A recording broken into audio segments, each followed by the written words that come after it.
all nets. Getting back on defense, hit them with strong flex. I'm official like a ref, trying not to get attacked. And we go hard on Brooklyn, that's a promise. Watch me like a Cam, cause it's my time. Nigga, watch me like a Cam, cause it's my time. Switch, they can't guard me, especially side the Barclays. Spin between crosses, I can score with both hands. Midi flawless, and I get to play like an artist. I'm a boss smith, so you should respect my handle. I see the big picture with the nets like a mantle. In the future, I see us as champs too. And when we do, I'ma do a Brooklyn dance move. To stir that whole Millie rock like a fan do. That's a bet like my parlay on FanDuel. BROOKLYN, BROOKLYN,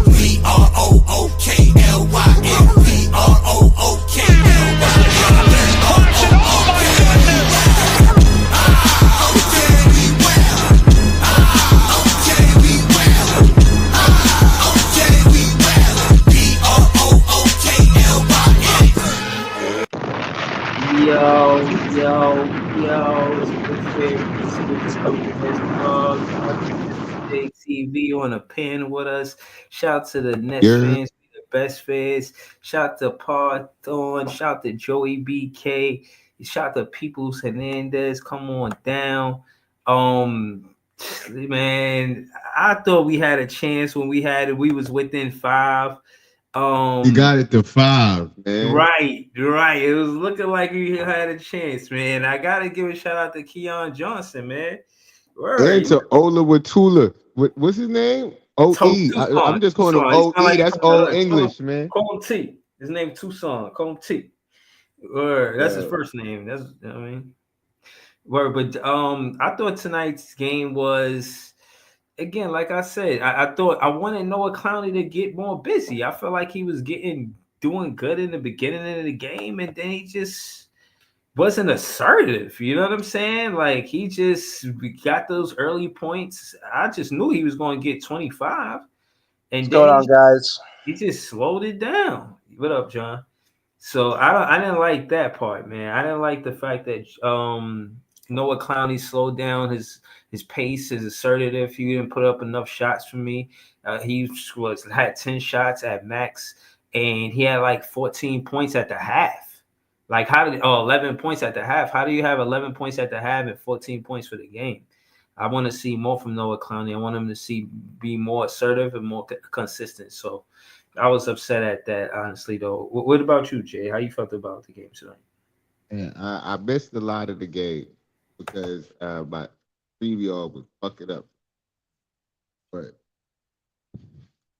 as that, I was seeing, like I said, I'm just looking at positives right now because I know what the team is trying to do, what the organization is trying to do. So I'm just looking at the positives. And the kid Beekman was out there balling. My boy, Ghostbuster. I don't know. Yeah. I seen balling. I seen a couple. Oh, word. Oh, balling.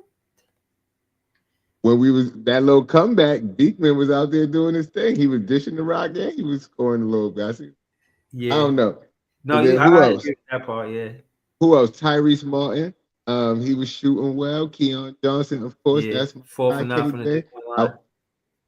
I want to see more. I want to see more from him. I want to see him being a better point guard. But tonight he was doing all right. Look, I know what we expected to do, and I seen them put up. It's the good fight Nets. What you expect? They put up a good fight. They gave me an exciting game a little bit. That's all I'm really expecting at this point. I wish we wouldn't have went back down by 20 points or whatever the hell we lost by, but right. It is what it is, man. Are you not entertained? Nah, 19 points, man. This shit not entertaining. You know what I'm saying? Even if we gonna lose, I want us to have some integrity. You know what I mean? This shit is just ridiculous. It was bad. We couldn't stop Westbrook. It was just bad. But again, like you said, you want to keep it on the positive though. So we gonna go past it because I'm on some negative. No. Get on the negative shit. I'm with it. Tell me what happened. That pick and roll between Westbrook and Nikola Jokic is unstoppable, bro. They was fucking doing that shit all night, and we could not stop it. You know what I mean? And at the end of the day, it was hurtful to see them putting up stats like they lead the Nets in triple doubles. Like they got the most triple doubles ever, and on the Nets with Jokic and Westbrook. Yeah, 7. Man, You know what I'm gonna say though? You know what I'm gonna say? One thing that I feel like this team gets killed on, and it's them second chance dagger 3-pointers. You know what I mean?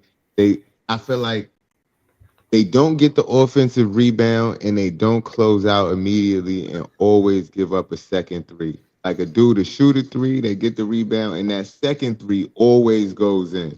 Yeah. And they got to start getting that rebound or altering that second shot, because that is killing us every single time. Like the second one never missed. I'd be like, damn. Yeah, we gotta stop letting them get second chance points. I don't want to be long-winded. Like I said, I ain't got. Listen, Ben Simmons played good, but like I said, he could have did more. I ain't see that. He could have did because you said you ain't see a lot of the game. He had 10 and 7. You know what I'm saying? Bro, every time I saw him, it was a turnover. How many turnovers? Ask Jordi BK. He had 4 turnovers. 4. I seen all 4 of them, I guess. Yeah. I was pissed. I'm like, every time I see this guy turning over the ball. I thought he played decent. Nope. I thought he played decent. I thought he aggressively seeked out offense, which was surprising.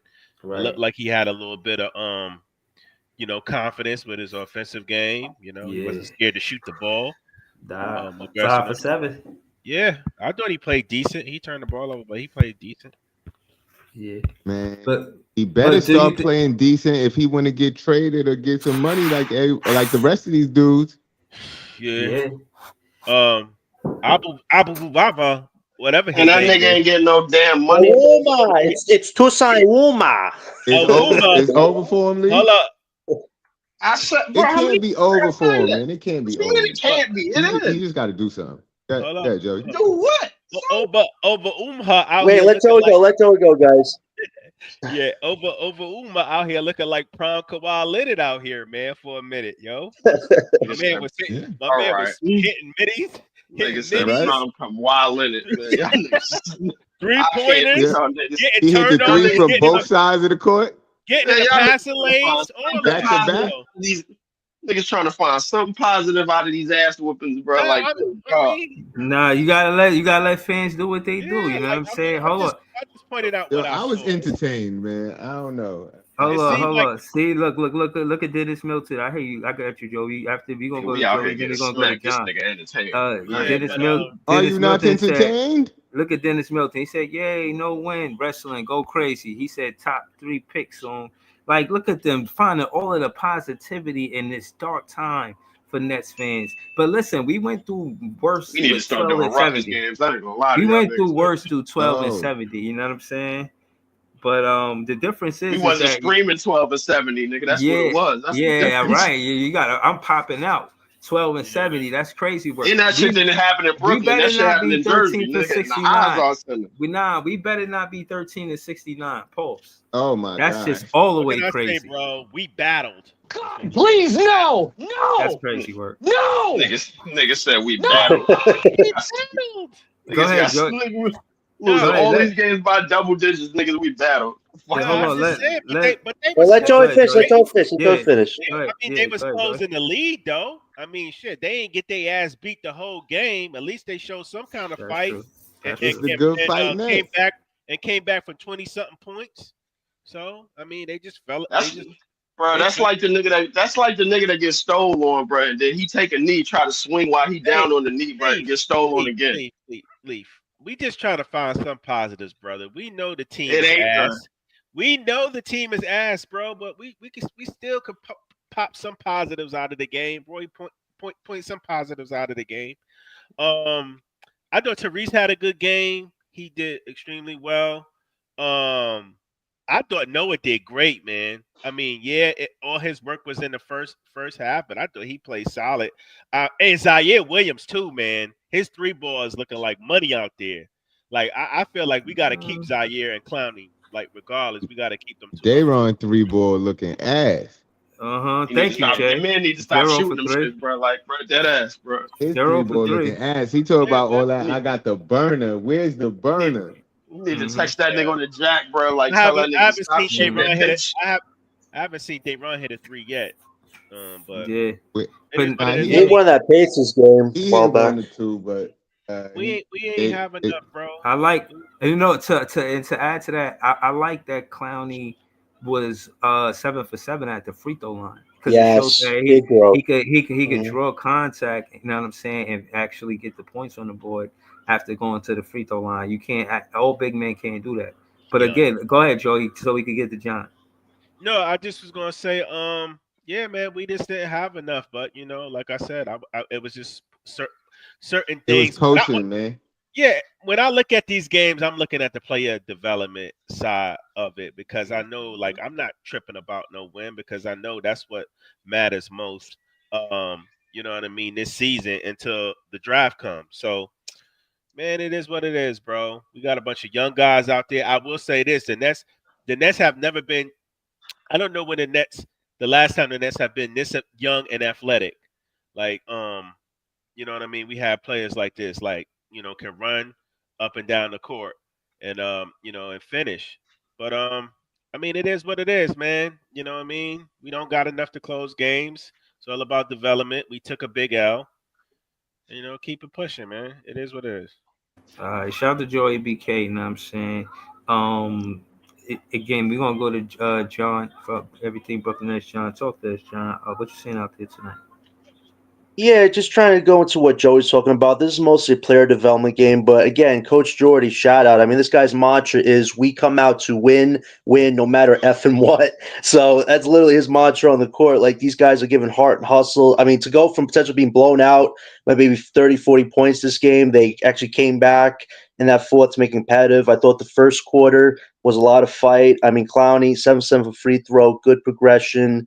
Keon Johnson, 22. I don't know where this guy's getting these 20-plus performances Wait, from. I know Jalen we all, Wilson had 0.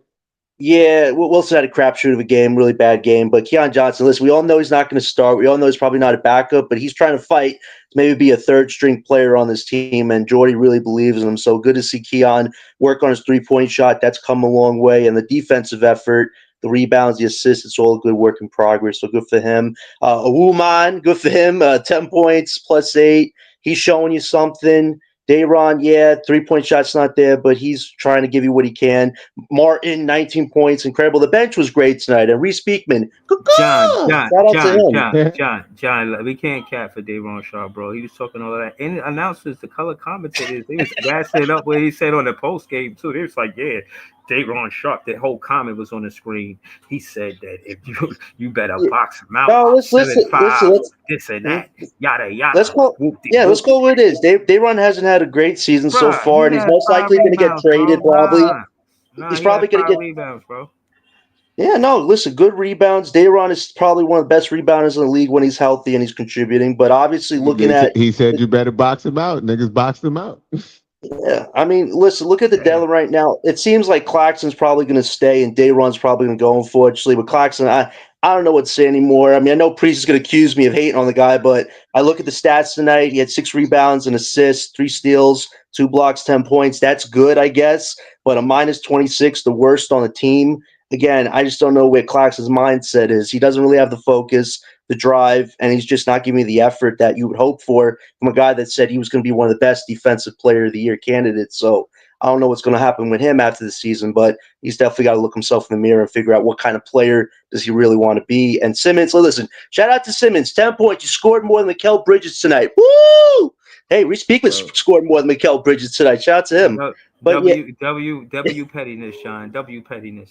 Facts, bro. But listen, the story of the game here is Coach Jordy, man. He has these guys playing off their tails, no matter the situation, no matter who's on the court. To lose only by 19 when you probably could have lost by 30, that shows me the progress and just the system Jordy's establishing. And these guys are going to give heart and effort as much as they can. And I think that's what's going to make these last 3 months digestible before the draft. So if Jordy keeps doing this, he's definitely should earn maybe one Coach of the Year vote, because he's come out of the jump wanting to win games. He did that. Now he's having a struggle, but he's still putting out a competitive product some nights, even though it doesn't look like that when the stats are all said and done. So shout out to Jordy, and only 3 more months, guys, till we get to draft night. Well, 3 more months before the end of the season, then we get to draft night 2 months after, but look forward to it.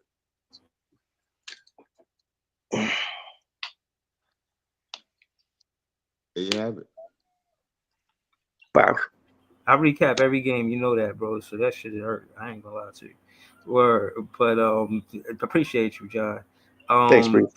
Word. Shout out to everything Brooklyn Nets, John. We're gonna go to LM. LM on the panel with us. LM, man. I know these kind of losses excite you. Are you not entertained? Are you not entertained? What happened out there tonight, man? What you saying? I mean, at this point, like, I don't know, man. Like, it's at this point, it's just really, like Joey said, just looking at like player development and seeing who's going to be on this team and who's not. Um, I like what I'm seeing from Clowney lately. You know, he's been really doing his thing. Really bright spot at only 20 years old. You know, he a dog, man. I think somebody on Twitter was like, he might be the better version of Claxton at this point. But you know, I just think he got to work on putting the ball on the floor more. But other than that, everything else about him is solid. The three, you know what I'm saying? He's athletic. He got good defense. Dayron, you know, I mean, he was going up against Jokic tonight. I mean, what you expect? He's not really going to get much out of, you know what I'm saying? Once he matches up against the superstars of the league, how much rebounds you really going to get? You know what I'm saying? That's a 7', 280 big man, you know? So, I mean, there's not really much you can ask for from Dayron, but yeah, I just think he had a bad game. You know, usually Dayron gets at least 1 3. But you know, I feel like the shot gonna come. You know, but other than that, really like an offense. You know, Cam Thomas out, D'Lo out. So I mean, it's not really as exciting to watch. Respectfully, but He at least been getting over 100 points these last couple games, though. What Breezy's I'll showing give is 40. right now. Yeah, I give 40 credit. You know what I'm saying? He's doing his thing with the team. Don't mind me. Just keep going. Yeah, I'm just wanted to Zoom in, Breeze. Zoom in. Yeah. You know what I'm saying? At the end of the day, listen, y'all. I know some people can't handle the losses, but I mean, at the end of the day, this is all for a better purpose and a better standing in terms of having good talent on this team. Like, it got to be some bright days ahead. Hopefully, you know, if we got a front office that know what they're doing. But only reason why I'm not tripping tonight is because, you know, niggas across the bridge got their ass whipped. You know what I'm saying? Shay dropped that 39 real quick. You know what I'm saying? Quick 39. You know, so I'm not tripping. That's happiness to me. We got 6 first-round picks for a nigga that dropped 0. Yeah, I'm like, woo, let's go. This is, but I got. Hold on. We gonna go LM. Let me say this. We gonna go to back to LM and then we gonna go to Leaf. Bro, this is the reason why I was upset that we discontinued the podcast. KB and Who Run the City, the podcast. It was calling them 6 picks Knicks. I mean, 6 right. picks Knicks. Because I told him, I said, yo, I think that, you know, because of everything that I'm saying and I'm biased because I'm a big fan of Breezy and y'all know I'm a Nets fan, what I be saying about Mikal Bridges, y'all don't respect it because y'all feel like I'm, you know, looking at it from one side and whatnot. They lose this game because he don't have a good shooting night, bro. And they mad at me because I know the truth. Like, this is Breezy. Real Knicks fans ain't gonna feel that way because you know why? Because if you was paying attention to the basketball scene and what Brooklyn Nets fans were saying at Mikal, we wanted to trade him and get rid of him. So why were they acting like we salty or like we got beat out of something? We wanted to get rid of Mikal. Like, bro, Knicks fans are delusional, bro. I keep telling y'all, they delusional. They in their own world. Not only that, we got a haul back for it. So y'all threw us a lifeline, which helped us get our picks back. Thank you, Brunson. Right. Like what? I mean, trust me, we are not jealous. Listen, let me just say this, guys. Knicks fans, we are not jealous. We are not jealous that Mikal Bridges is on your team, bro, and he's playing for you. All right, so hold on. So what I'm saying is for the draft picks. Again, of course, he had good games, but you're not here for that. Are y'all here for that? No, you're not here for that. I'm not here for that. We highlight the bad games, you know. Mikal Bridges 0 for 9, 0 for 7 for 3-pointer. That's nasty work. He had no points, bro. Glorified role player, man. Yo, Shea cooked them tonight, man. And hold on. And the best part of it is this: he's supposed to be guarding Shea because he's the perimeter defender. How you guarding Shea? How? Buns, man. Shea dropped Nobody can 39 guard. on his head Nobody tonight. can guard Shea, man. I can't even put down Mikal. When Mikal Bridges first got here, I heard about his lockdown defense and how his defense was so crazy. When he got on the Nets, I used to see this dude getting cooked by average players, bro, a little above average players. Anthony Simmons cooked him. I remember when Gary Terry cooked him. Like when he was playing for us, like stop, bro. Like Mikal Bridges he's a glorified role player, bro. He's mid. He's not that guy. Like y'all overrate him a little bit. Breezy, you gotta go to what Isaiah Joe did tonight, man. That shit was a slaughter. LM, I don't think he's going anywhere, man. Hold on. We ain't done. My whole panel petty. Listen. The locker room, don't even trip. You already know y'all got DFS. He don't play no good basketball. I even tuned into your show and you said after LeBron going, you going. So stop it. Don't come here. Like, you know what I mean? Like that you don't know. I give you work. Hey, LA, y'all on life support right now, bro. Real talk. DFS been dropping 3 since he got there. It's only a matter of time. 3 points a game. Yeah, that's strong 3 points a game. Y'all still riding off old ass LeBron. Like LeBron not getting no more rings, dog. It's not happening. But Joey, Doe said they're the big brother though. The big brother Lakers, man. They're gonna win. And hold on, let's go to Dope. Let's go to see what Dope been doing this season. Like, cause Breezy, I destroyed Dope, man. I call him PJ Tucker, man. He's been playing worse than PJ Tucker. Facts. That's all facts. Let's go to Dorian Finney-Smith, sister locker room here trying to troll us. Let's see what he been doing since he been on the Lakers. Dorian Finney bricks. Yo, Finney bricks. That's it. Look, his points don't matter. 11 and 13. They lost both games. Of course, it don't matter, bro. He's trash.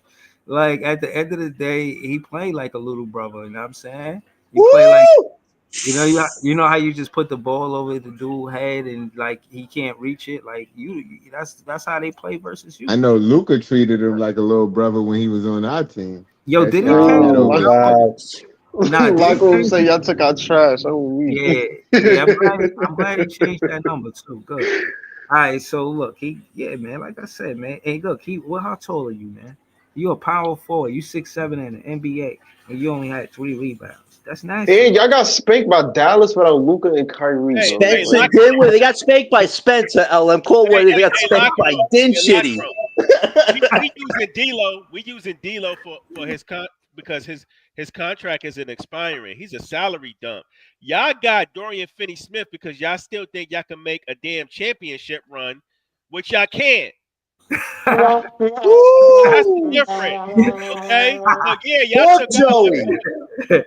It's a fire extinguisher, man. We took your leftovers. Hold on. We took your leftovers with a purpose.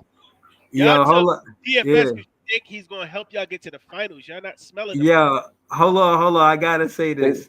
He's here to chat. He said now we got sound effects. Hold on, you don't run sound effects. You ain't the like we gotta come past pay a toll to take sound effects. At least we got sound effects and we ain't taking sound bites of content creators and you be playing stuff I said 2 years ago. Like, stop it.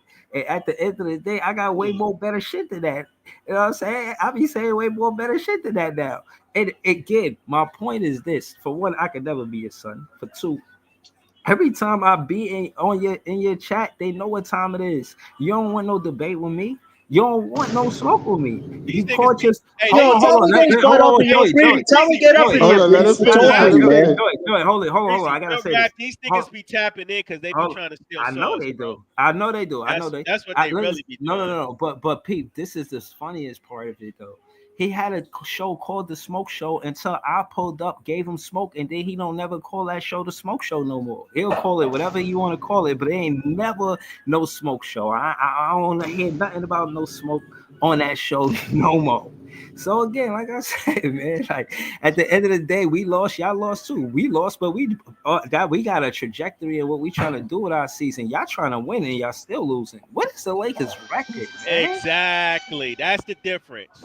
What is y'all? Drop the link. Tell Sky to get up here. It's easy to talk from a chat. Why don't you come talk up here with the real guys, man?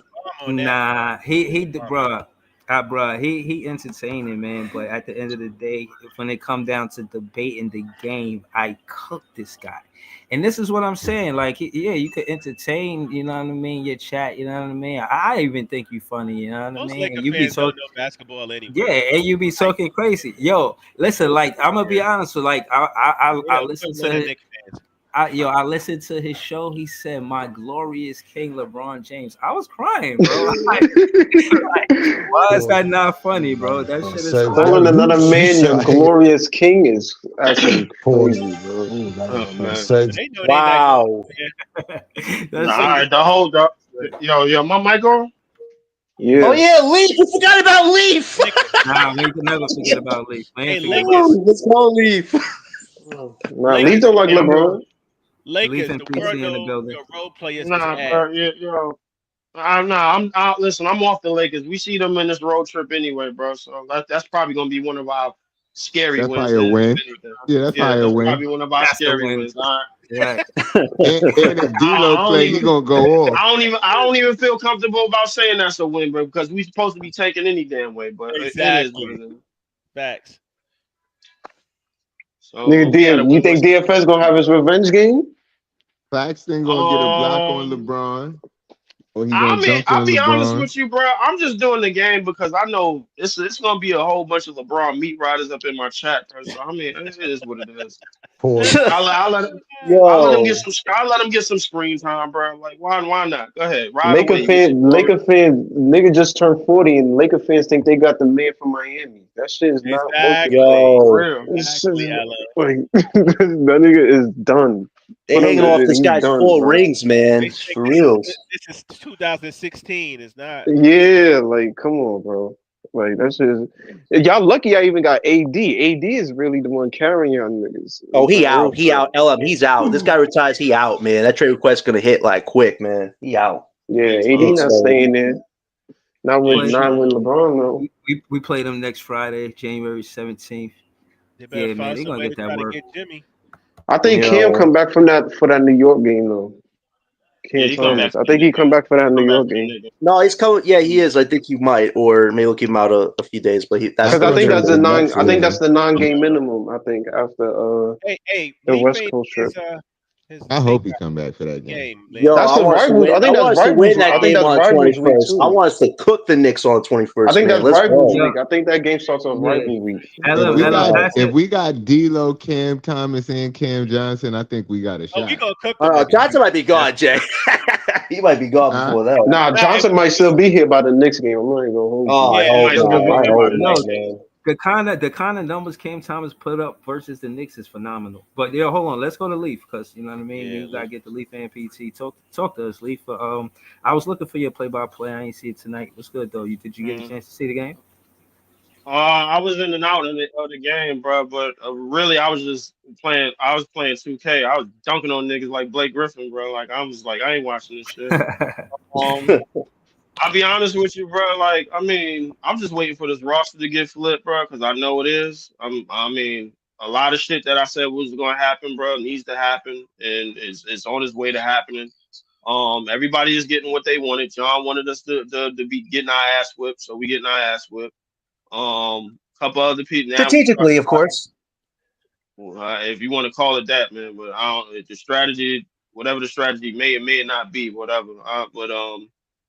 It looked like we getting closer to one of the Ruckus players that we want. So I might start doing some Ruckus games because we some shit. Realistically, bro, like I ain't really. I mean, now you got to tough through it, man. So we top 6 and tank standings. We top 6. What I'll tell you about telling me how to celebrate the Nets, bro. We're not catching up to Washington or Portland. Beginning of the year when you was telling me that you wanted the tank and you all of this. You sit here every game and now you folding. You're not out taking. I'm not folding, bro. Nigga, I don't think we catch up to Pelicans, I got a guys. road trip. I got a road trip up to do, bro. Shit, I was just out here dunking on niggas, man. But the reality, bro, like, I mean, it's a whole bunch of players that on this team, man. We ain't gonna see their faces come next year, bro. And we're just gonna have to figure out how we gonna fill up the rest of the roster, bro. Like once the trade deadline come about, because we already know that nigga somebody. Beekman is definitely going next season. That'd be whoever that kid is. Like, I don't even That's our new defensive player of the year. boy on the bench. Old boy on the bench. Nah. Beekman about to have a game. We got another kid on the bench, man. I don't even know his name. Right, it's gonna be the Beekman game. Name it Tusai Woma, Leaf. Tusai Woma. Yo, he was what positive 23 plus minus? Yo, he was looking like Kawhi Light out there, bro. I don't want to go there with you, Joey, but maybe an alter universe. Yeah, I'm not there with that Kawhi shit, bro. Telling you, my man, he was doing it on both ends, man. Yeah, Keon tried to take over in the last few minutes. He's jacking up threes. I'm like, all right. That nigga was just balling. Okay, Keon, take those threes, man. LM, is it me or do Keon not pass the ball, bro? Keon see like that nigga don't pass. He's like, I want that contract. He's like, I don't care about you guys. I want that money. He's trying to score, man. Hold on. Not to your point, the G League contract look way different from an NBA contract. I'm talking big money. It's a big money difference between a G League contract and the NBA contract. I've seen that. I've seen the money, and it's a substantial difference, bro. Trust me, he trying to stay in the NBA. That's all facts. I mean, he trying to stay in the NBA, but it ain't. But trust me when I tell you, bro. Like, it's gonna be hard for that nigga and a whole bunch of other niggas to do, bro. On this shit show, bro. Like this is. I ain't gonna lie. I think Zaire is a bright spot though. I think Zaire. Yeah, he's got a shot to go resign. He does. He gonna get money, bro. Like he gonna get money just off the strength for that. Niggas call Keon Johnson a tank tool, bro. I was weak. He's the tank commander. It's not Killian. It's Keon. Yo, I saw they trying to vote Killian Hayes into like the All-Star game or something. Yo, I saw that. I was like, yo, wild. He makes our game before the NBA roster does. That's rock bottom, man. Hello, what are you talking about shit, man? No, Breezy, he's factual. I saw it too. I saw it too, Breezy. He's right about that. That was on Twitter, bro. I was like Killian Hayes on All-Star game. What? Yes. Yes, bro. That's the lows that we have come to, bro. Trying to vote this nigga in the All-Star game. Hey, in the short term, we take it. Hold on. Oh man. Yeah, how many votes? I ain't gonna lie to y'all niggas. I'm asking this shit is the shit show, bro. I ain't gonna lie to you. All right, so we said this in the beginning of the season. We said this in the off season. Yo, be prepared. This is not bad. But a bunch of niggas started panicking, bro. Like when we started getting our way to the 10 wins and shit. I'm like, we should have gotten there realistically. Like that could screw us in the end potentially. So let's hope it doesn't, man. I ain't listen. I'm gonna say this and then I'm gonna go on mute. Listen, like everything that I said about the draft, bro, like going forward and all that shit, bro, I meant it from the first time around, bro. Like I still want who I want. I mean, respectfully to my man Big Freeze, man. Like I understand, like yo, you want Harper. Fuck all that, man. I want Ace, bro. Like I'm still on that shit, man. Listen, the sweepstakes is still on, and we off to the races, man. Let's go hit this wall. PT, go ahead, man. What's up, fellas? Yo, I wanted to say I appreciate you, man. I seen you in the I just saw PT in the Twitter spaces, yo. Nah, yo, I went over there because I got DM'd. I got DM'd to come over there. I was already over here with Breezy, and I'm like, I just enjoyed this podcast more because you know what I'm saying. It's Brooklyn. There's a lot of Brooklyn in there. There's a lot of New York City. You know, there's you know even the Jersey niggas is real Jersey niggas. Like I like the discourse over here, and I feel like you know I'm if not am becoming a part of this family. So I'll check in when I get invited. You always been a part of this family. always been Hold a on, hold problem, on, hold on. man. I gotta say this. I gotta say this. Like I speak to y'all regularly. You know what I'm saying? It's somebody like PT, somebody that I met through the podcast, somebody that consistently, you know what I'm saying, give me advice and you know what I mean, help me promote it and supports it as well. Yeah, that's family. You know what I'm saying? So yeah, you know what I mean. And again, man, it was dope meeting you. You know what I mean? I seen you in the chat earlier saying that you memorized the words to the song. That Yep. shit, you know what I'm saying? That means something. You know what I mean? So. I appreciate that, PT. You know what I'm saying? So, you know what I mean? Good looking. Yo, my wifey sitting right here. Like we both know words to the songs. Like when she hear that song, she know a lot of basketball is about to be talked, so she leaves. Wow, that's awesome. That's Yeah. Yeah, awesome. but in my house, we know we know we just kids be doing the laundry. Yeah, that hook BROOKLYN. legendary, man. Yeah, I say it every time, bro. That hook is legendary. Yeah, I'm actually just glad I was part of the song, like I told Jake, because I'm not on the hook. You know what I'm saying? I think we should have like a whole story on how the song was made and all that. Like we could do a little doc where. Yeah. But talk to us though, PT. What you is they saying Zaire should make the roster next year too? How you feel about Zaire? Um, you know what? Yeah. I mean, he doesn't look like how I want him, how I would want a wing to look right now. It's just he's not gonna look like that because he's not playing with great players. So I'm for Zaire. I'm still the only reason why I'm still a little precautious is that where he was drafted, you might have to pay him. I don't know. I don't know At where 10. Yeah, 10. yeah, like I don't know if I want to spend 10 It's like million. 10 mil. It's like 10 mil pod. Not a lot. Yeah, Yeah. it's not a lot. It's but at the same time, it's like, all right, can I get that same guy? And I'm not sure. I'm definitely not sure. But that's the fun of these games, is I'm That watching little by little my team being built. yeah. Okay, we know Clowney is real now. Okay, Clowney, boom. No, We we don't have to don't. worry about that. Yeah, we do. Well, Leaf, come on, Oh, Leaf. come Don't bring on. this What you rhetoric got about against Clowney for Clowney, Cam Lee? Whitmore. Please, Leaf, please. We It's already not, and debunked that. and Come and to on. be clear, we're not saying that Clowney's going to be a star for this team. That's not the point. The point is he's a building block. You can see him. He's young That's enough. facts. He's talented enough, and then he plays a role. He's doing more than his role right Hmm. now, which makes him look worse. But And if he's and in his PT. role Yeah, next and to I'm saying, players, go ahead, yeah, go ahead. he no, I'm just saying, and he in his second year, so we got him on a contract for 2 more years. That's right. And Word. he's Right. Good mention, please. Good so mention. And it's he's kind of shooting like 38% Claxton. from three.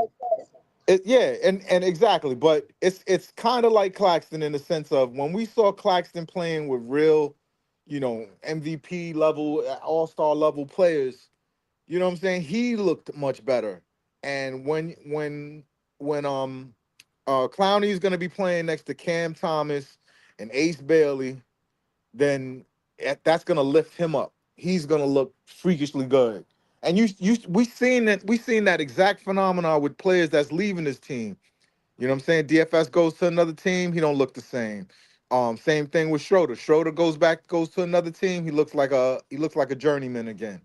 You know what I'm saying? When this team has the stars that it's gonna get out of this draft and the next, with Clowney standing next to him and Cam Thomas on the other side, like yo, this nice building blocks. Seriously, like I watch these games with joy because I know they're sticking to a path.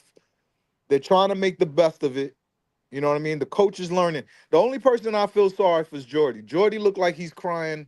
My wife is worried about him. It's like, why his face and nose so red? Why is he so upset? Yo, I'm like, he yo, he don't like he like to done lose. aged. Huh? He done aged like 10 years. He definitely No, did. wait, Pot. He He just look cares. older He's now. doing a decent job, coach. I gotta give him credit. We could have got blown up by Nah, 40, 50 points. So we get blown out by 19. Yo, I You love know, this they coach. fought this game. It wasn't I like love as this hard as it coach. You looked. guys are looking at baby Ime. Like we blew it with Ime. Sean Marks yeah, should be fired just for the Yo, just for yeah, the seriously, Ime. man. and But no, for but what we it's worth, got I but we got Jordy, and Jordy is a similar thing. It's like you see it. It's just the situation is fucked up where it's not like Ime got to Houston after they had drafted all their players. The timing was better. He was ready. He was ready and they were ready. You know what I mean? We got Jordi too early. I think. You know what I'm saying? If anything, Nah, but now I that we think I have think him, we I think the no, I think you want the base to be the head coach, not the player, man. You yeah, rely yeah, everything on nah. player. You need more than the superstar. It's just that this particular coach is wearing on him.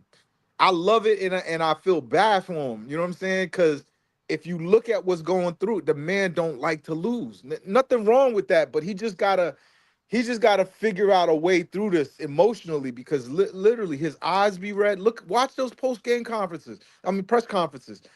They He be in there they crying. yo son, he's He gonna cry in the car.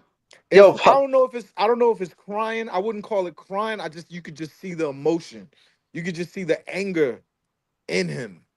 You know? But you gotta also PT. You gotta contribute that to the challenges. Yo, I call him Jordi the Challenger Fernandez. Like that's his handle. You know what I'm saying? that's a good Because nickname. he he earned. You know what I'm saying? That's who his identity as a coach. He's a challenger.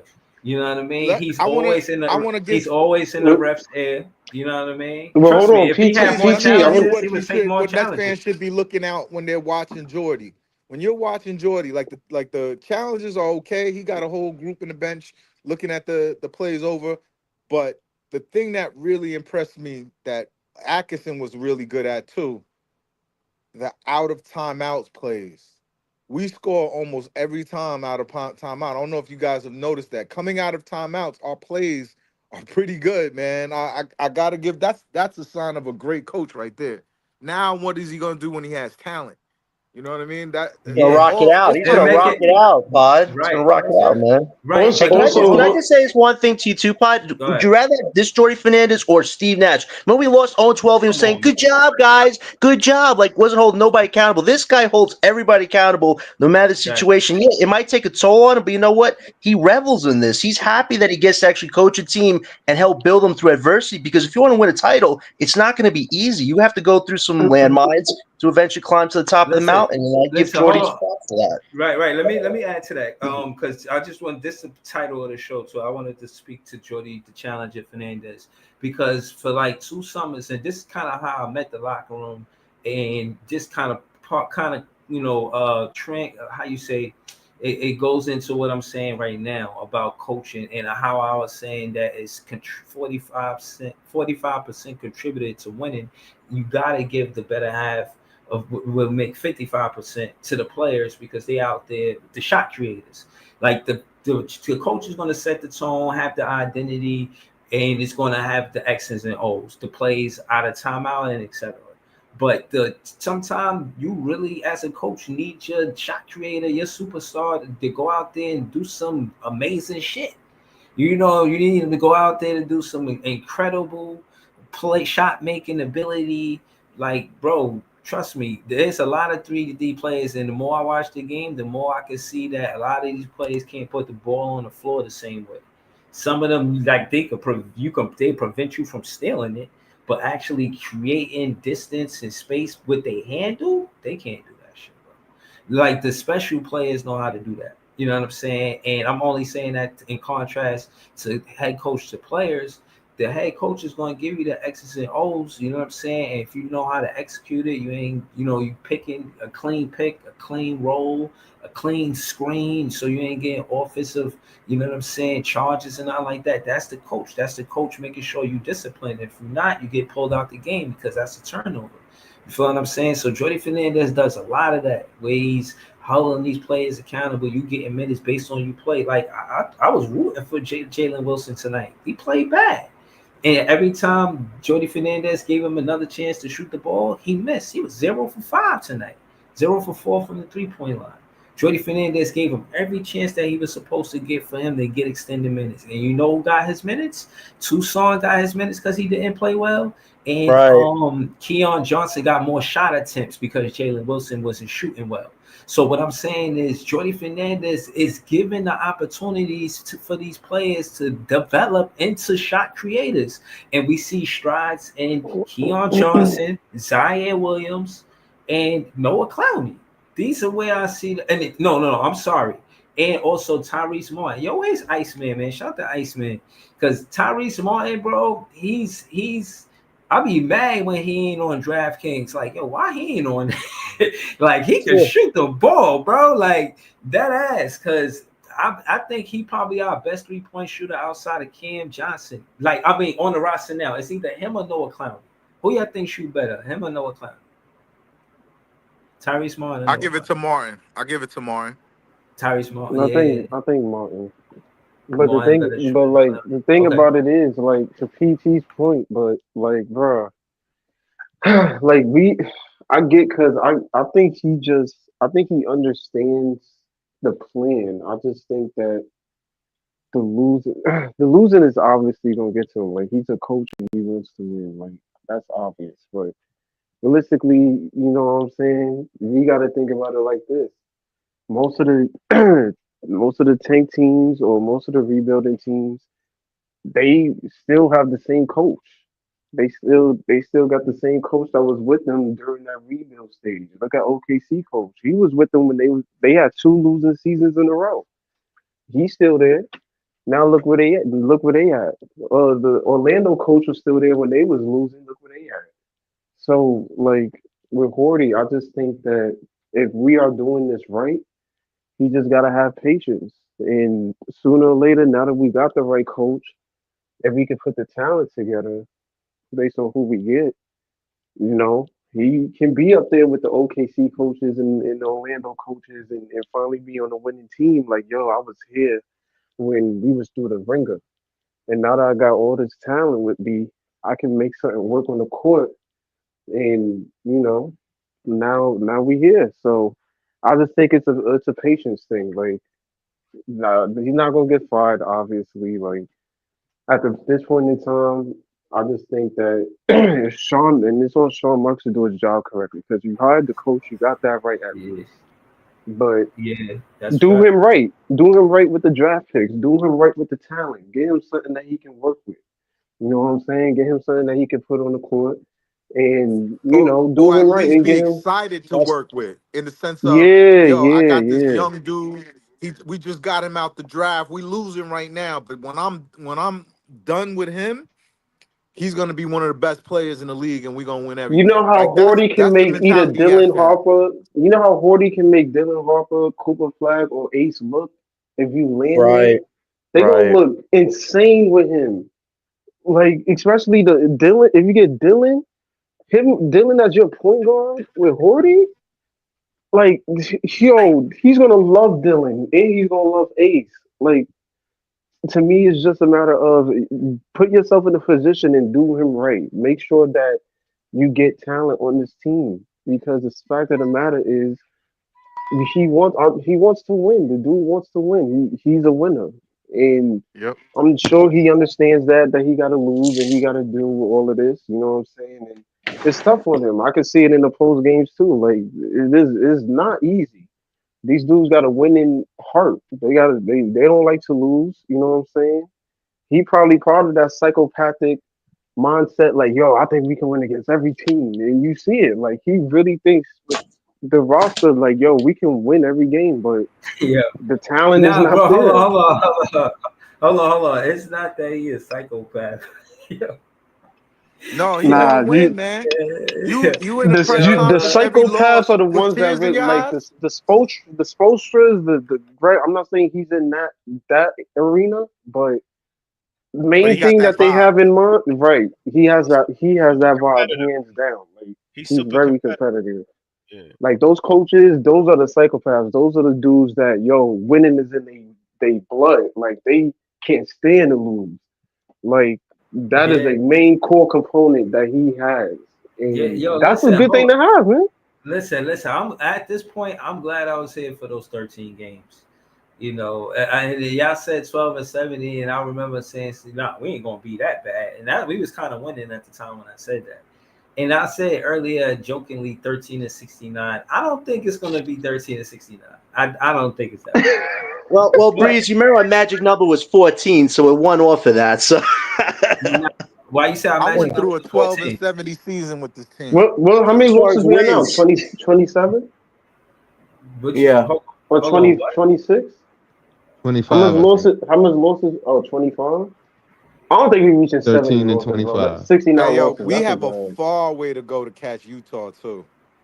Yo, the So We not we not Pelicans, the catching we Pelicans not are a catching mess New right Orleans now. and we not catching New Orleans and we're not catching Did, New Orleans did, won tonight. New Orleans Nah, won. but but you hear they they lost Herb Jones, shoulder injury, and then Zion got suspended because he missed a flight. I thought he had buffalo wings at a strip joint, but nah, apparently he missed yo, his what flight. is they need wrong to with trade this Zion, dude, bro. yo? They need to trade Zion, bro. That's wild, bro.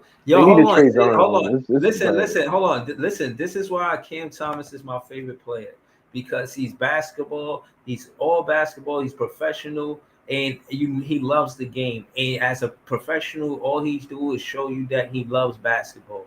He don't let his private life interfere with his game. He comes and he's focused on the game, and he talks the game. If you watch his post game interviews, he can keep you. And if you watch his interviews, with podcasters like JJ Redick or Draymond Green, you could tell he loves basketball. This shit with Zion is unprofessional, bro. And my thing is, podcasters going to eat it up. Like me, I think he got gumbo, hoes, pardon my language. I think he got gumbo, What? women. I think he was somewhere with thick women and gumbo. And I What? seriously, bro. I don't think How do you he's put that together, though, man? listen, You should have never went to New Orleans, man. listen. No, Let but me tell you. even Hold on. Let if me he tell you goes He why. to didn't Let me have tell a you Denver, why. it's choice, gonna be LM. He worse. didn't have a Yo, choice, LM. Yeah, listen, but and I'm trying to He be be eating beignets, shrimp I'm, etouffee, Creole Ooh. food, gumbo, all that shit, Uncle man. Ben's rice, like y'all think it's yo. it's Hold That on. nigga, crazy. it's Listen, crepes that got him. Crepes y'all with the think it's jelly. Cream Crepes. Suzette. listen, y'all think it's a game. Terrell Davis, no, thick women and gumbo. Listen, when you go out there, you knew Zion for is being close to his mama, and all he was out there with was respectfully in Duke, probably a lot of snow bunnies. And when he got to New Orleans, and you see all them thick sisters, and they cooking for him and treating him like he Breezy. a rich dude, No, Breezy. like These bruh, young niggas mail what? order they shit over the phone. All he do is just play video games and look on Instagram. It's not Yeah. even a town. There's no saving this Wait, nigga. Breezy. Didn't he try to get a girl's Nah, attention on some type on Instagram or something? And she totally Yes, turned him down. So what yes, game are you talking Yes, about? bro. He on yes. Instagram trying to holler at these girls and stuff. Like, yo, he gotta These go, porn bro. these porn stars that he got knocked up weren't from New Orleans. mhm. He shipped them in. He bought hold them in, gave them Whoa. cribs. hold on. You got Hold on, facts there, Yo, Bud? I Zion's a don't know if wild we can boy, yo. confirm or deny hold on, this. yeah, hold on. But We this got is a next fact. fan. What I'm telling you is fact. The shorty came out. She did a whole, Instagram live. She exposed the whole thing. She was like, "I'm having a baby. How is she having a baby when I'm having a baby?" Whoa. Yeah, right. Hold on. Mariah We got Mills, she's a porn right. star, bro. See what I Yes. mean? Hold And on. then the Let's other slow it. shorty's Oh man, it's a OnlyFans snowball joint. effect. He don't got Yeah. no OG. He don't got an OG in New Orleans. That's why. If he was in New York, he would have Yeah, never been. He exactly. So would have this never why been. Zion Yeah, got He a don't got hey, an dad bod and God, OG, pot bro. belly? God, This why Zion got a dad bod and pot belly? can I get my Exactly. take on Zion? So Hold I on, think Mhm. no. Zion is Hold just on. he's just Joey, don't got Hold on. We gotta go away from Zion right now, man. Just because of the chat, they saying something about the Nets. He says, I met Jordi tonight. We talked about the team, how he's handling the tank, etc. Great interaction. And he Oh didn't follow wow. us up. He Who's says, that? Yeah, who's that? That's T. He got a podcast called The Fanatic. I did the first Oh. episode with him. The podcast is mhm. dope. He's funny. He do like little skits on it, and you know what I'm saying. He Throw be a link in the having chat. different acts in it. Yeah, definitely. I'm definitely Oh, look at gonna the chat. word. But yeah. So I know you met him tonight. Damn. So you was in motherfucking Denver. We're Oh going to shit. Denver to see games, man. Word. Real Nets Maybe fans, it's a man. Nets fan in Denver. They showed a couple of people with Nets Oh yeah, jerseys. yeah, yeah, yeah. There's some Nets Yeah. fans in Denver. Yo, they Yeah. got. I don't know if y'all are familiar with the couple on Twitter. That's the first lady of Nets fandom. What's her name? Damn, I'm slipping on her name. But Dawn. her and her husband get in a car. Dawn, yeah. Her and her Yeah. husband get in a car and goes all around the country. When the Nets go on that 10-game road trip, Yeah. Yeah. her and her husband Nah, get the that's car. fandom for real, yo. That's You Denver know, that's is fandom. Wow. strong. I Denver I is know love you Denver. strong. talk about Dawn Russo is her name. Dawn, yes, Yeah, Dawn, yeah, That's the Yeah. homie. yeah. Yeah. Dawn and her husband is like the like Yeah, super they super fans. committed. Like they drive Yeah. all around the country following the Yo, Nets. hold on. All right, so hold on. Okay, Do me a that's favor, guys. crazy. Those are I want to send this to Dawn. Those are I met Dawn through Jay. Shout out to Jay. And she's wild cool for one. I didn't meet her husband, but what I will say is that it's fun talking basketball with her. Yes, you did at the BK block. You just ain't know that was him, but you. Ugh. Yeah.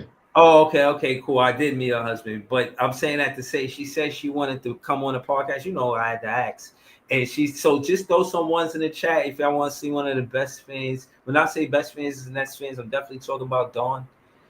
So throw some ones in the chat so she can see that. You know what I'm saying? Fans want to see her. I'm trying to get her on the interview. Like I said, man, it was fun seeing her at the game.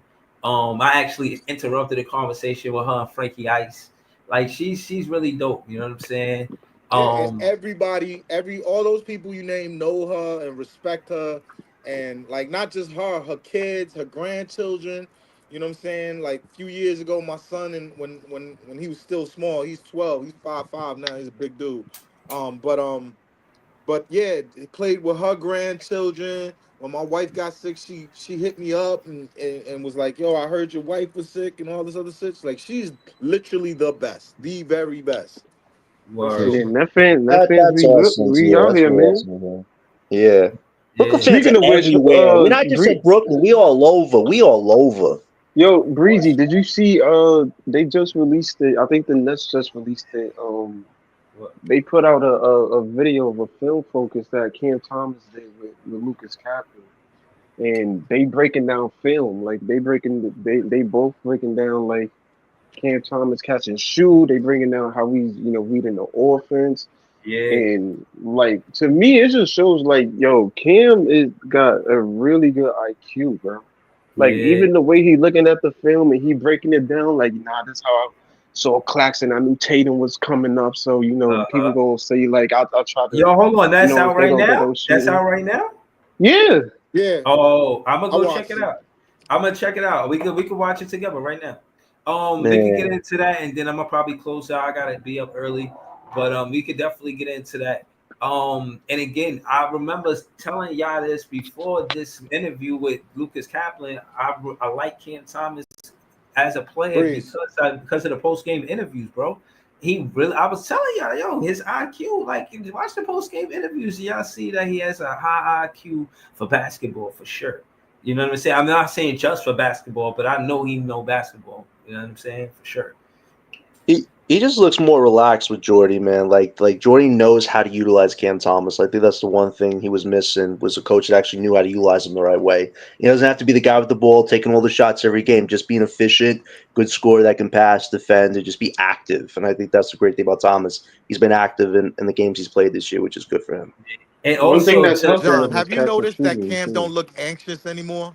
You Like know, even when he's not playing, he don't look Yeah, he looks anxious. He look relaxed. You He calm. looks know more what it is, relaxed. Pod, He looks because way more relaxed. he doesn't have to have the basketball in his hand and be the only guy to take all the shots. Like I like that he's being efficient. Where he came back those two games, he was so damn efficient. I mean, when he's making the woe shots, you know this guy wants to go to a different level. And I just hope next year when he signs a new contract, he just have a full year of being healthy. Like I really want him to get through a no, full season being healthy. I I don't think want that's people to going to throw an happen. injured tagline on him. I Right. really don't. Hold on. Listen. I'm not under that. You know what I mean? This is my Mm-hmm. podcast, so I'm not infringing on nothing. You know what I mean? And again, this is all alleged.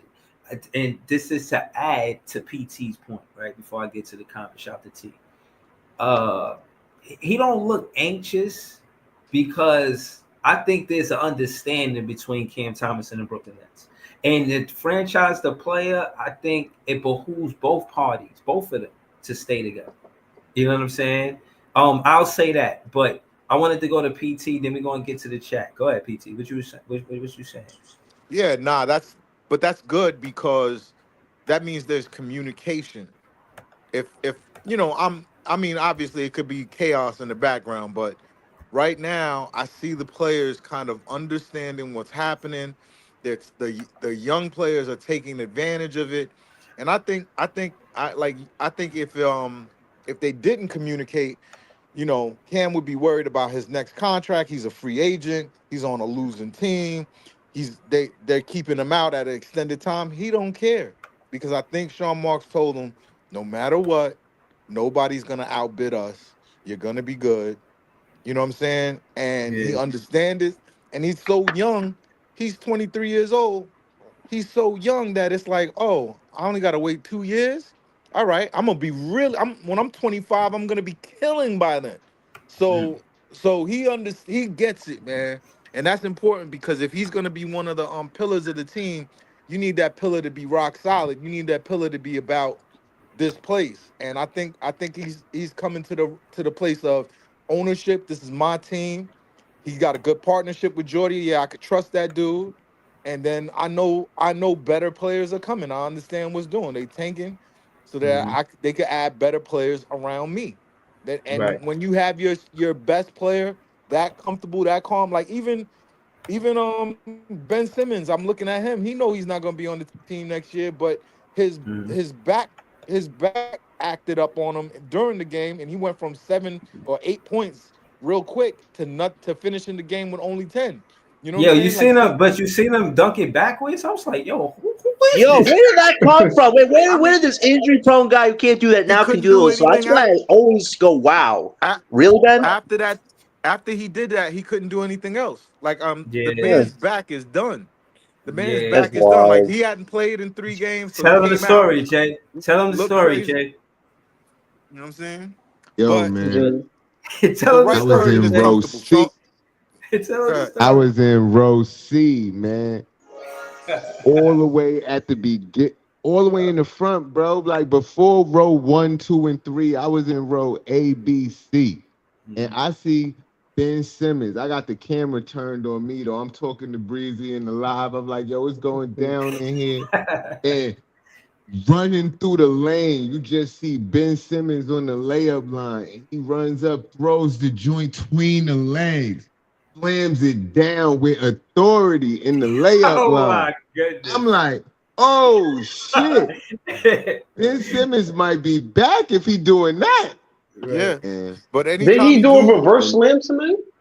Yeah. yeah, nothing happened. and Like, after come he did it, on. he just disappeared. His Yeah, Right, that's right, what body he is shot. does. His right. But body is no, shot, man. but His no, body Nah, is but shot. he's but just a hold on, con hold on. job, Todd, at But the no, end no, of the no, day. no, That's no, what no, it is. no. But no. I wanted to say the opposite of that, John, because I think mentally, I think there is a fire in the player. Even me, right? I'll play any basketball player. They are cautious of an injury they might have, but they'll still play. But in playing, you'll build momentum and forget that you injured because of adrenaline and do some shit you ain't really supposed to be doing. Like you going off route. You know what I'm saying? And I think that's what that backwards dunk was for Ben Simmons. Like, yeah, you talented enough to still do that shit. And I know you miss doing that shit, but you know you ain't supposed to be doing that shit. You know what I'm saying? You gotta Right. protect your body because you're a professional now. You ain't at the fucking Nah, watch. it's China for Ben, man. It's Nah, China for listen. Yo, Ben. All you listen, guys hold gotta on, say is hold on. 3 more months. Oh, Wait, Pod. All you gotta say is 3 more months, and it's over. 3 more months listen, of no. The this. way he was playing tonight, bro, I really think mentally he restricts himself from playing hard because he gonna hurt himself. I'm at this point, that's my grace, bro. I ain't gonna Yo, hold he you. don't That's how even I feel. move the same. There's a video of highlights of his.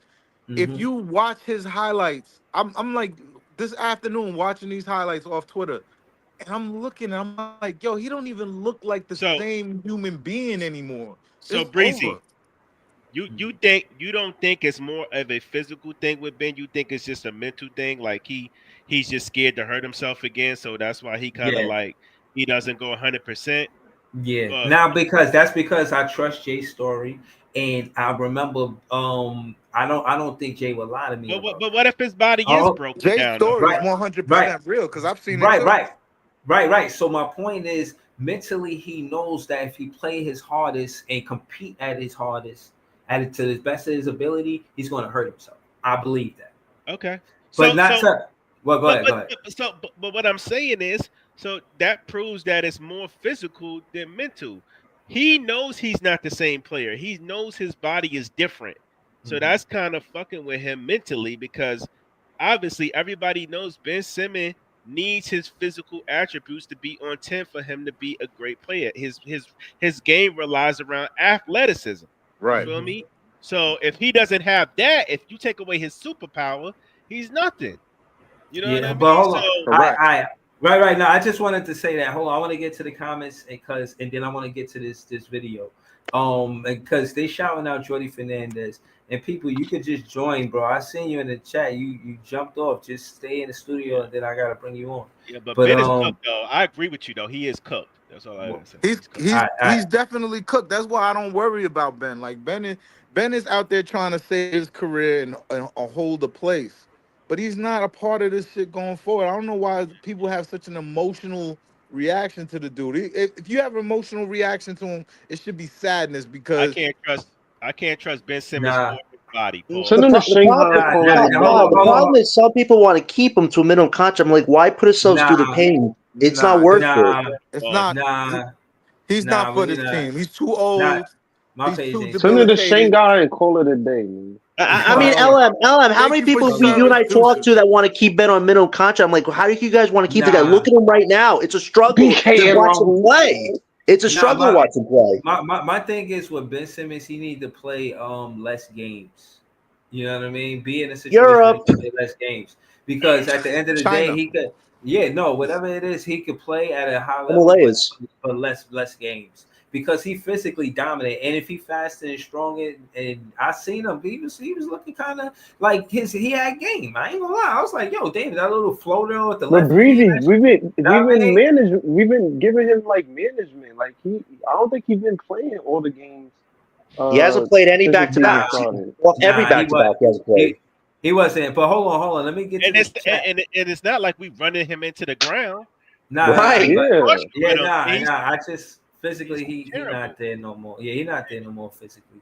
Hold on, let me get to the chat. I want to get to this video with Cam Thomas. It's only a 6-minute video, so we probably watch it straight through. You know what I mean? Don't flag me. How do I do this without getting flagged, man? That's another thing.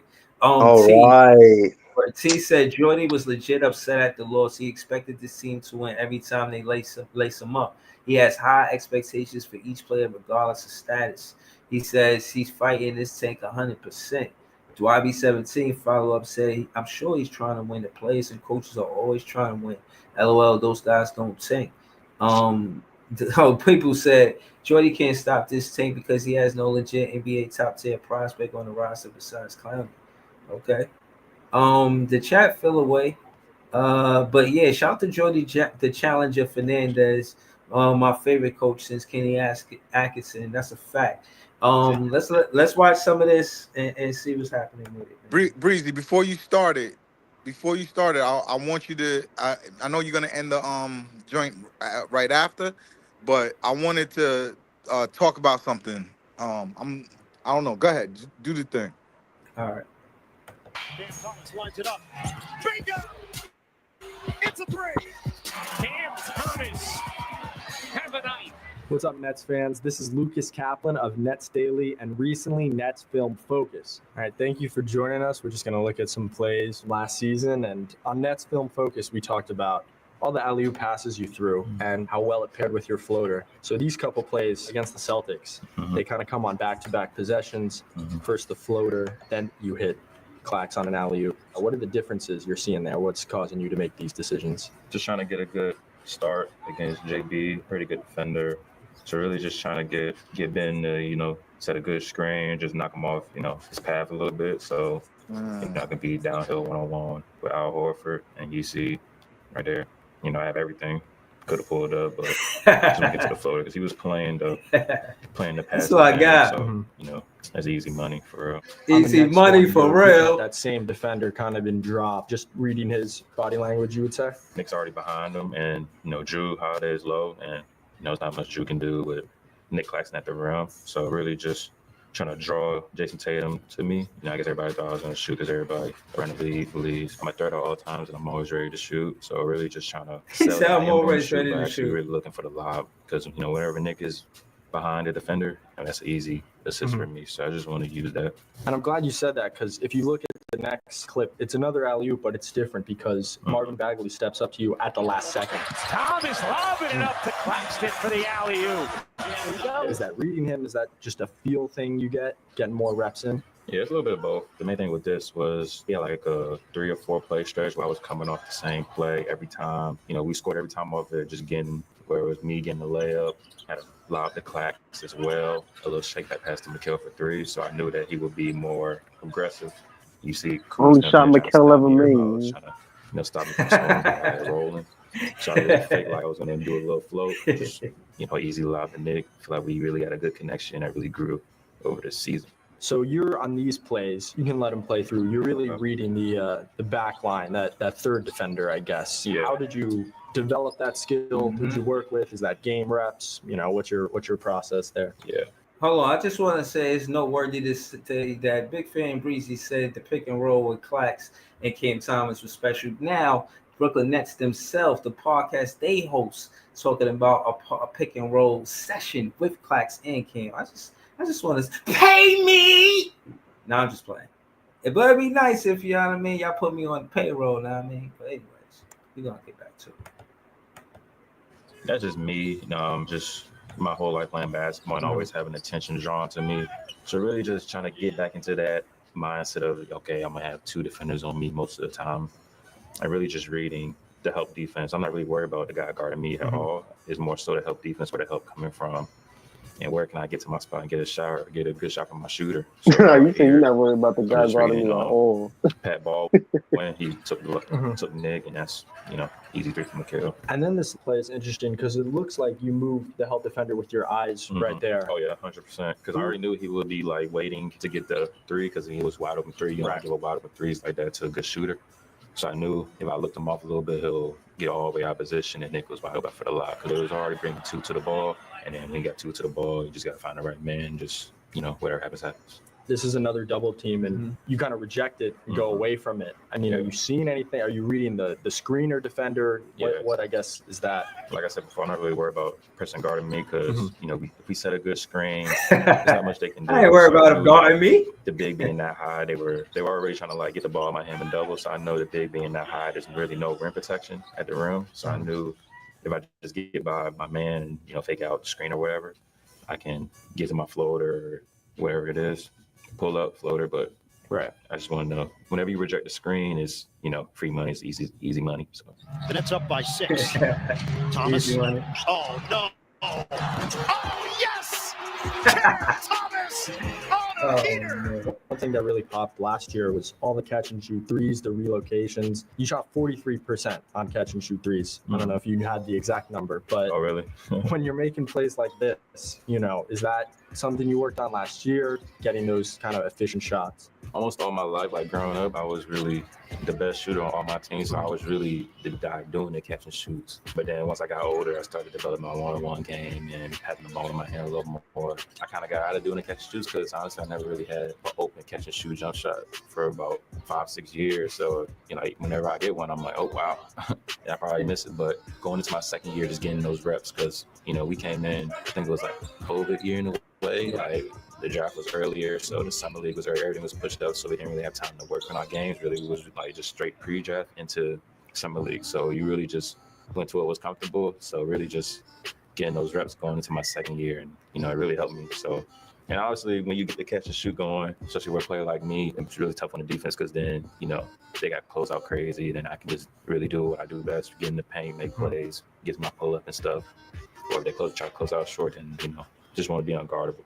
We've talked about that, you playing off the ball, social media. We have Paulo in a spin cycle, all the fouls you drew last year and some of the ways you did it. You drew fouls on 12% of your shot attempts last year. That's like guys, Trae Young, Jalen Brunson. What are you seeing there? Your development of that skill. I always had that skill to draw fouls. Here, I'm just knowing that he's aggressive, young player, trying to play as hard as to stop me. They hits him a little bit, and I got whatever I want. I knew he was going to be an aggressive young player trying to get back in front to stop me. He don't want to come out the game because he's getting scored on. So I knew he's already going real fast. Just get a quick momentum dribble, Just got to hope the refs call it, but definitely just using defenders' momentum against them. And I'm sure the continuation rules in the NBA are a little friendlier for your game. It is definitely. Yeah, I had a lot of calls growing up where they'll be on the floor. I'm like, I hit the ball up. But here it's like you pick the ball up, you still shooting. So able to really get into my drawing foul bag and just really being crafty. All right, man. Well, I appreciate you joining us, talking about your game, man. Appreciate it, man. Thomas looking to evade right, sidestepping three. He got it. What a beautiful delivery from Cam Thomas. Did you peep? He didn't know that he shot 43% from catch and shoots. That's like, what kind of stats are the coaches telling him if he didn't know that? Yo, I don't even think he be paying attention to that, bro. Like, LM's commentary was awesome. That was awesome. Nah, he had Paulo in a mix. I forgot he did that move on Paulo. That shit was mad crazy. Yeah, Paulo was He stumbling. didn't even and call him fumbling. Paolo. He called him a young, aggressive new. He said first-year player. I be thinking Paolo Cam really, Banchero. I really do think Cam think nobody in the league can guard him, bro. He said that, LM. He said that this summer. He literally said that this past summer. Like, Yo, be the hardest floaters that only 2% of the NBA can make. Yeah, those floaters. That's easy money. That's simple. That's what I was talking about. Like BK and Y was saying something like that. Like, yo, he don't got no float game. I was like, yo, like, what are you talking about? Like, his float game is nice. Like, he gets to his spots, man. Like, to find a dude like this at 27, even to this day, it blows my mind. Like, he's just really, you could tell once he puts everything together on the defensive end and on the playmaking end, like, he's gonna be nasty, bro. He said what it is he has to play with two incredible defenders. Once he does that, because honestly, superstars don't play defense. And what is the chances of us getting to a highly octane defender? High, very high. Hey, because very high. Based off what? Yeah, because we have a lot of assets and we have a lot of assets and we have a lot of cap space. We'll get who we want, and we're in a great. I wouldn't say a high elite defender, but we already got one good defender on the team already. I mean, we still got a couple of defenders on here. Right, we got still. Yeah, bro. We ain't even discovered the real problem of this. The real. I wouldn't even say problem, but like the biggest hiccup, bro, with this roster, realistically, already that I'm seeing is health. These niggas, bro, like there's only 3 people on this roster that's definitely coming back next year. I don't even know if that's the case. I wouldn't even stress myself. Right now, I think I'm not stressing nothing, bro. This roster finna get flipped something serious, bro, and I'm gonna be right here waiting for it. But Cam Thomas is gonna be here. Noah Clowney's gonna be here, and I don't know. I don't know who's gonna be here. I don't know who's gonna be here. Zaire Williams. Zaire. I think you're gonna tell me. You're gonna tell me like you gonna tell me like you sitting in the GM chair, bro. I don't know. These type of rosters, bro, they get flipped something serious, bro. Like once you get the turnaround. I'm telling you, bro. I'm telling you, maybe 13 players are gonna get changed, but there's 2 or 3 that are definitely gonna be here, and I'm evaluating the rest to see if anybody else could be here. Are the 2 and the 3 players that you talk about? No name, bro. Are they gonna be here by the time we win 50 games? Yes. Yeah. No. Yep. Yes. No Clowney might be here. Leaf. Yeah. I mean, I know you don't like him, but he's proven you wrong right now. Cam Thomas is definitely going to be How is he proving me wrong? He's shooting 38% from 3. At his age, he's the best 3-point shooter for his age right now in the league. I saw it on recent stat. I think I said it to Breezy a while back. I showed him the stat. Hey, Leaf, why don't you like Clowney, man? Yeah, man. What's going on? It's not, bro. I like a lot of these niggas. The problem is, bro, how many of these niggas are going to contribute to high-level winning? I think Clowney can. We gave you one guy. I mean, we're not giving you a whole roster here. It's not just like, but the thing is, you're filling in the blank early. If you have Ace, let me just say this really quick. If you have Ace and you have Cam and you have, I don't know, say anyone, Darren Peterson. You have those three components. Aaron Peterson. That's Hell no. that's gonna make wait, who said hell no to Darren Peterson? Leaf. I said Leaf no to chat. Darren Peterson. You better not be saying no to Darren Peterson. Nigga said Darren Peterson. Nigga giving me a running back. What the fuck are we doing? No, I didn't say Adrian Peterson. Darren Peterson is the best guard in the draft, in the 2026 draft. Some people have him above AJ DeBanza now. He just scored like 50 in high school. He's I ain't gonna lie to you. Yo, PT, bro. Listen, I haven't given you one wrong all year. All year. I'm just earlier than most of these talking heads because I'm actually. Bro, you ain't giving me nothing right, bro, because ain't none of these niggas in the league doing shit. You told me no. I said to you that the only person that you said, you were like, you crazy. Fears ain't gonna break no top 5 on no mock draft. No, I didn't. I didn't say that, bro. All I said was, what does that mean? That means that people who review and look at talent in the basketball world think that he's one of the very best talents in a very packed draft. That's what. But what does that mean for the Nets? It doesn't not mean a goddamn thing. It doesn't mean anything for the Nets until you draft them. But if you want to play the game of how to put together the best Nets team, which is what we do, which is what we talk about, right? You want to look at all the talent that's available objectively, right? And as I told you, Jeremiah Fears is so fucking fast that in a college game where the whole lane is clogged up, he gets 70% at the bucket. He's not 6'6", 220. He's 6'4", 180. And 180. I know what he is, but he gets to the bucket and he makes it 70% at 70%. The thing about it is not even that, bro. The real question you gotta ask is how is this talent gonna be? You making it sound like his first step is equivalent to a goddamn rookie D Rose, bro. Like the way you talking about him, bro. Like, don't get me wrong. He may have the best first step in this draft.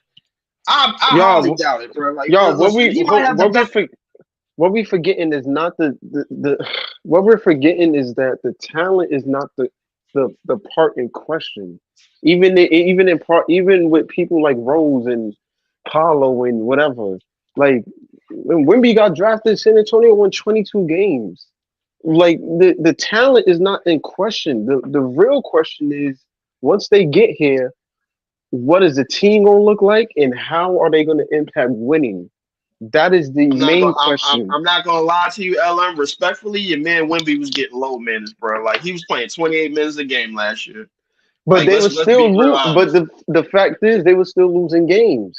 And on top of that, they were protecting them. They saw the big right. But look what's happening this season. So the fact of the matter is, even if you get the talent, you might not win in the first year. So even if we do get a Dylan or Ace or whatever, I'm not talking about. We can't be in here being like, yo, why are we losing games? I'm not talking about the first year. These next 2 years, bro, like most likely are going to be scrap years for us to get high talent in the draft. But after these next 2 years, bro, I can't think of a nigga on this roster currently that's going to contribute to high level winning, 50 plus wins on the season when the damn East is about to get deteriorated in probably the next 2 to 3 years. I can't think of one. Why? Because these niggas are going to be 3 years older and their games is going to be what it's going to be, bro. After a couple of years, you are who you are in the league, bro. That development shit that y'all talking about, bro, these niggas is just going out there just trying shit because we losing. They going to realize what they could do on a high level and how it contribute to high level winning. A lot of these niggas I do like, don't get me wrong, but together as a unit on this current Nets roster, none of them is going to contribute to high level winning and 50 plus wins on the season. They're not.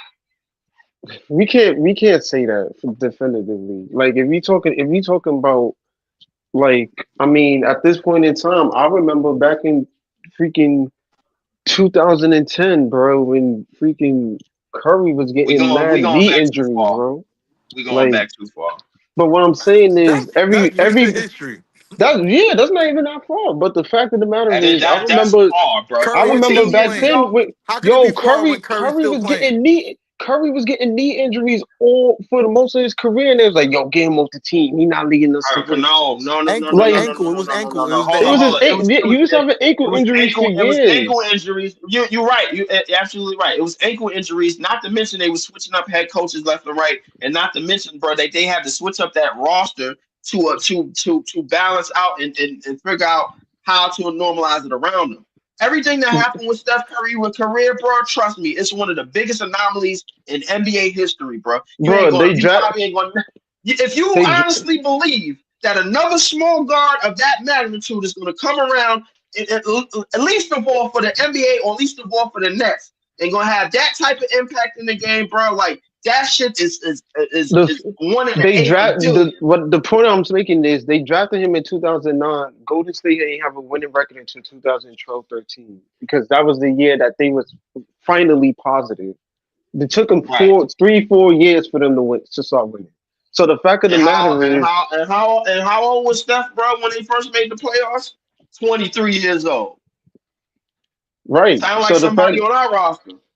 but the fact of the matter is, Cam Thomas wasn't a ninth pick, and on top of that, when he came here, we was a championship team already. Steph ain't coming to no championship team. You came to a garbage franchise, respectfully. So honestly, if you're talking the top 3 lottery pick, Dylan Harper or Ace Bailey or whatever, if you're telling me about 23, they gonna be on that type of level, not a Steph Curry type of level. But if you're telling me they gonna be elite by 23 years old, bro, then I feel like okay, that's a pretty good trajectory. As I'm not saying we gotta win a chip, but if you can at least get us to like some playoff contention, I'm cool with that. If it's small steps after small steps, What's I'm the okay with that. timetable? What's the timetable before we start winning 50 games? I would say after 2026, I'll say around 50 games. I'm not even gonna lie. I'm eyeing 2028. I don't think. I don't even think after 2026 we're gonna win 50 games. Respectfully, even with all of our picks, like if you're talking about we're gonna have the OKC turnaround. Remember, this is the East that we're talking about. So, like, my thing is that we like the plan is not far fetched. It wasn't far fetched for us last year. We just messed it up. It really wasn't far fetched for us this year if we didn't have the picks and we stayed with we stayed with Struder Schroeder. and Cam Johnson.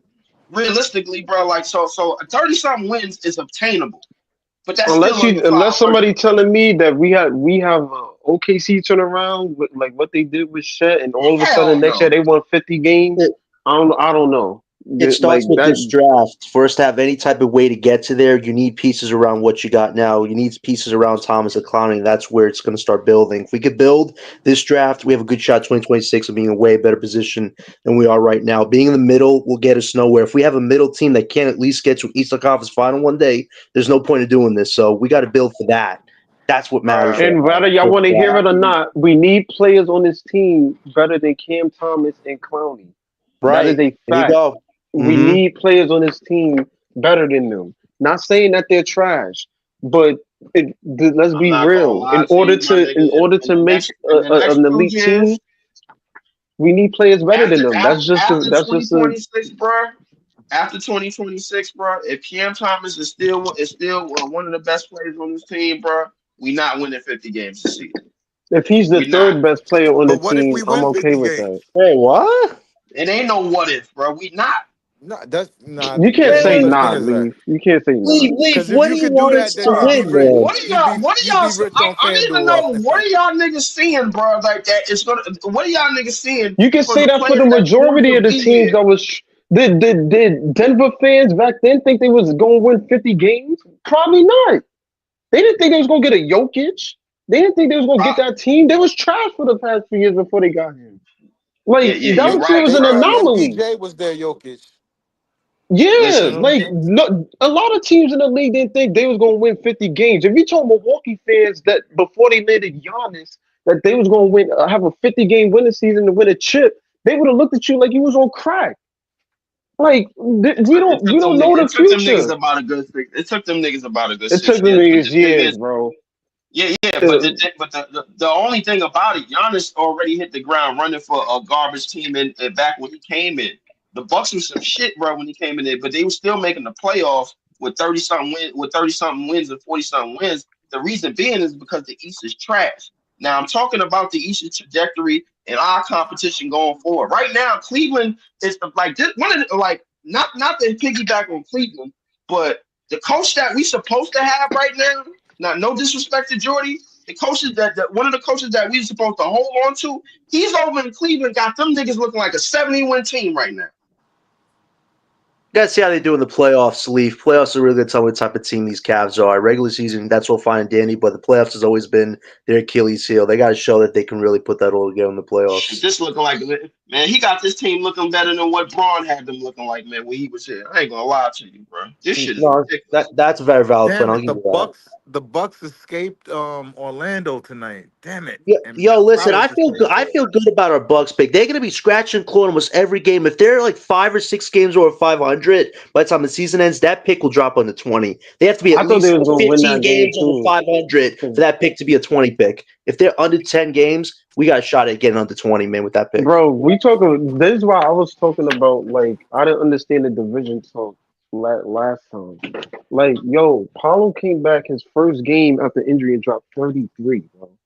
You telling me this is teams that we're gonna have to deal with in the future? They was the 4th seed with him out since October whenever he got injured.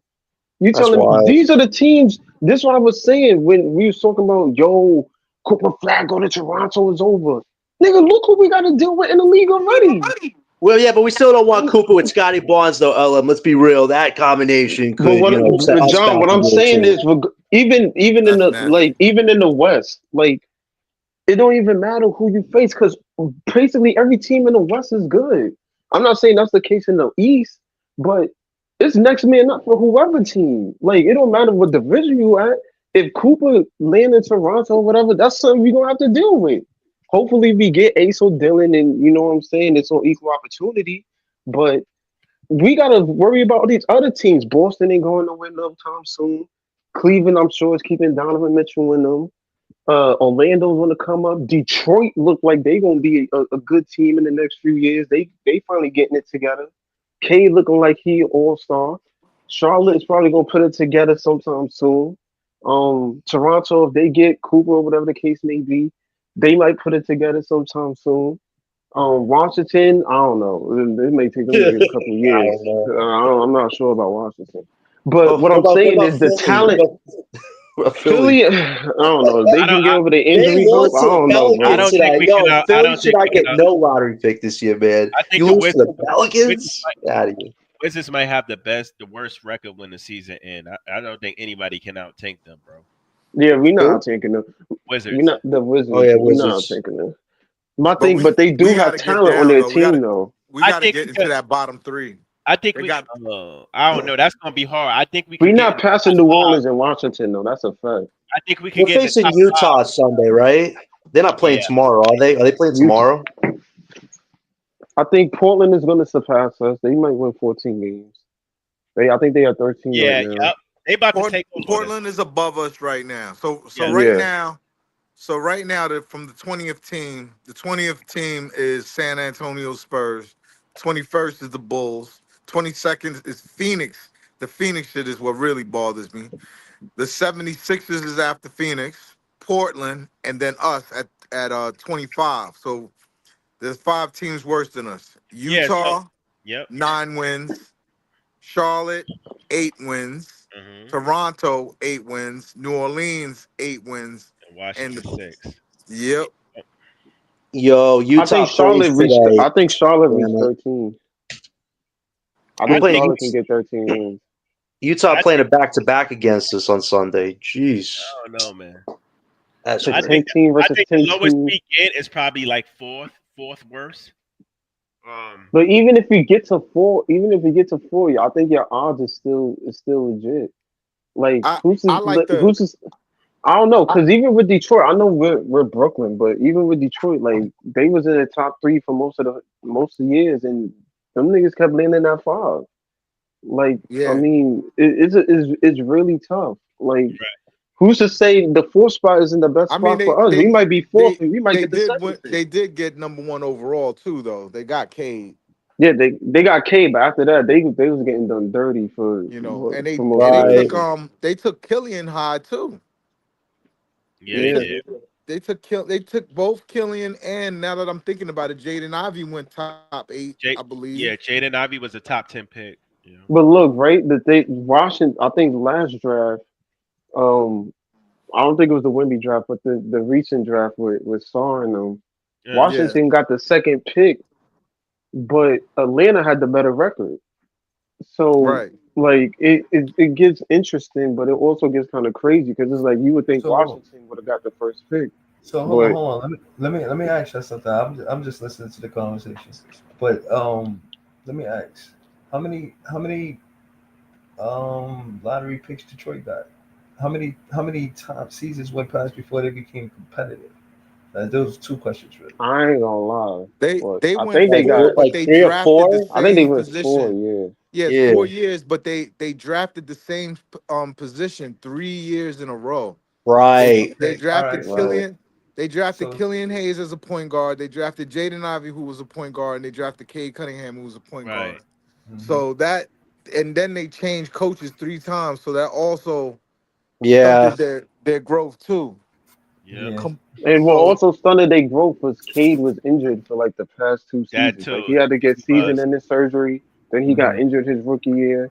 So a lot of that played a part, bro. Like if Cade was healthy, they probably would be better like way earlier. But I think they're going to start turning the corner. I think Detroit is going to finally start putting it together. And I'm not saying they're going to be. I could see them as like an 8th seed and making the playoffs or some shit like that. But you know what I'm hearing, Joe? You know what I'm hearing? I'm hearing that they have cap space and they might make a run at Brandon Ingram. I'm hearing that right now from some gossip columns. They got some interesting young pieces on that team. Like they have talent. But they was doing Cade dirty because Cade throughout his career with that team's biggest issue was spacing. They didn't have no spacing around Cade Cunningham. Now that you got Tobias Harris, now that you got a little bit of shooters around and Tim Hardaway Jr., now the game is easier. What I'm saying is I mentioned them to say I don't want their trajectory, bro. I don't want for us to take that long for us to be that good. And we're they ain't been different, all that good. Wait, we're different though, Breeze. We got the market, the cap space, and the draft assets. We got more assets than those teams had. I think low key, I think our front office is better than theirs. I think our front office is better than theirs. I think we'll make better decisions than they have. Let's hope so. Let's hope so, Joey. Let's hope so. Number 1 is the coach, right? Right. I think we hit on the coach, so we got that part right. Then you gotta have some young stars. You can't be really starting with 0. Right. And we've got Cam Thomas, so I'm comfortable saying that the Nets rebuild is a 2-year process, and then we're gonna just start competing. We're gonna really be out there trying to win. And I don't know if we'll win, but I know we'll be competitive. I know we'll be the type of team that people don't want to see, because you're not only gonna get the draft picks, but you're also gonna bring guys in from free agency. Exactly. Right. Yo, Pod, I wanted to ask you something because to me this is a win, and I don't know if it's a win to other Nets fans, but to me it would be a win because he's been getting compared to him too. If Ace Bailey comes to this team along with Cam Thomas, along with these guys, I think if he has a if he has a Paul George Indiana trajectory as to where he leads us to at least an Eastern Conference Finals, breezy. To me, that's a win. Yeah.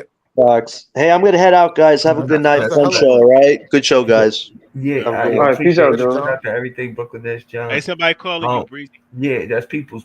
What's good, Peoples? Yo, what's good? We here, man. Win, lose, or draw. You see the, you know what I'm saying? We here. Shout out to Joey PK. That's the mantra for the whole season, man. What's up? I see your boy Class getting lost out there, huh? Oh boy. Oh boy, Breezy. He about to start up. Yeah, nah, Clark's gotta play better. He been playing underwhelming, man. He gotta play better. Underwhelming. He was shooting jump shots out there tonight, man. Missing them, but I would have if I seen him, I would have been like, damn, you falling off, money. Big time. He looked bad out there tonight. But Breezy, he's gone after the season, right? I guarantee you. Bro, ever since he got that tattoo, man. In the off season, because that's what you blaming it on. Don't work for he got the Wakanda tattoo, man. That shit don't work for Jordi and shit. But just Jordi Did he get a tattoo on his lip or something? Like he got a Wakanda tattoo. He got a Wakanda tattoo, man. Yeah, man. Claxton gotta go. I don't think Claxton is safe at all, bro. I could definitely. You remember? Wasn't he a 31st pick? That second round pick, right? The first pick in the second. Yeah, he was the first pick in the second round. He is who he is. That's it. You're not gonna. There's nothing else. There's nothing else. That's it. It's 6 years. You know what I mean? 6 years. You can see, because you can see probably like after 3 years.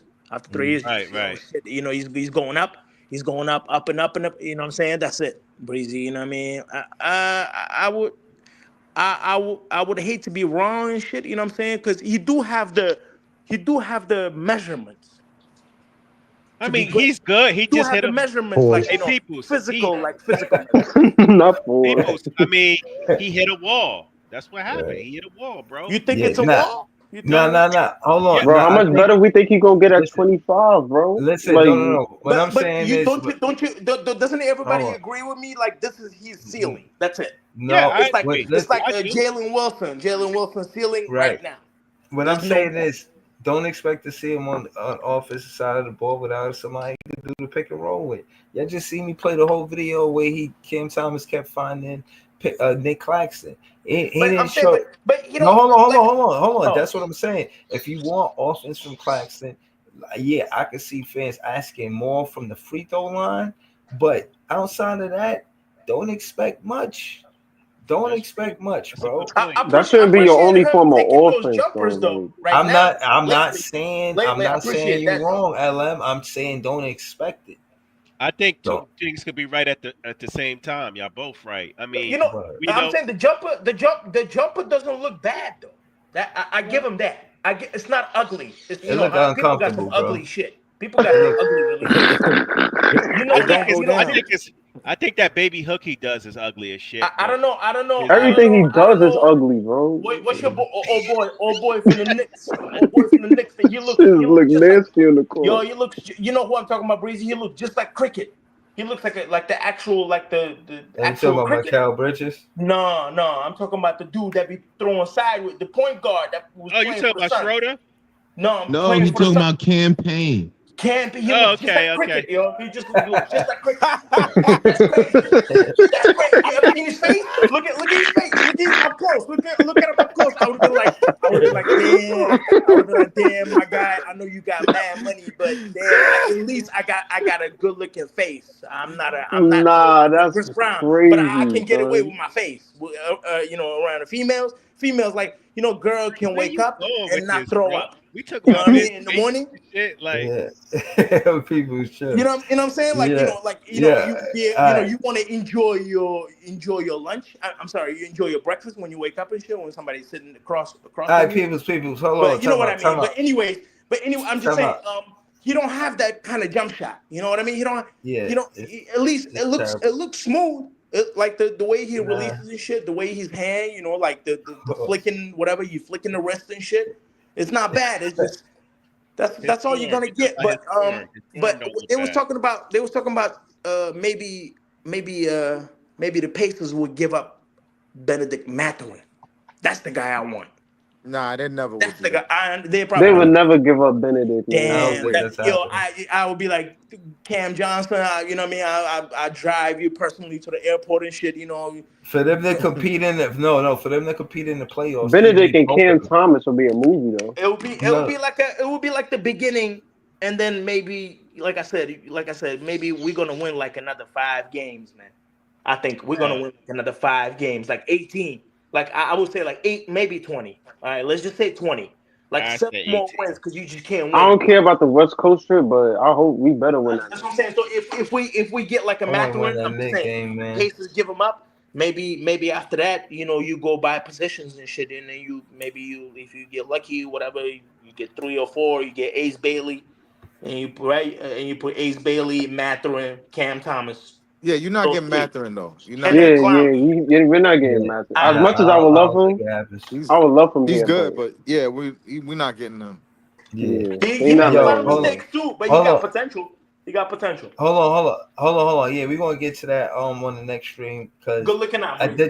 That's all good, peoples, man. Joy, you good on the panel. But the 15th, I heard this today that the next time a trade might happen. So you know what I'm saying? Well, we'll watch. Right, we'll watch for that. You beat me to it. That's what I wanted to say. I wanted to say you're gonna hear rumblings on the 14th, and the next trade is gonna be done on the 15th. So Cam Johnson might be out of here on the 15th. I think on the 15th he's out of here. It would be great though if it was Mathurin. If Pacers somehow bite that shit, if they bite that thing, man. I don't they'd think be stupid to do that. I don't think that can happen. Hold on. When the 15th? That's a sweep. Hold on. They're saying it's possible. The 15th fall on what? Today's the 11th? The Saturday's the 11th?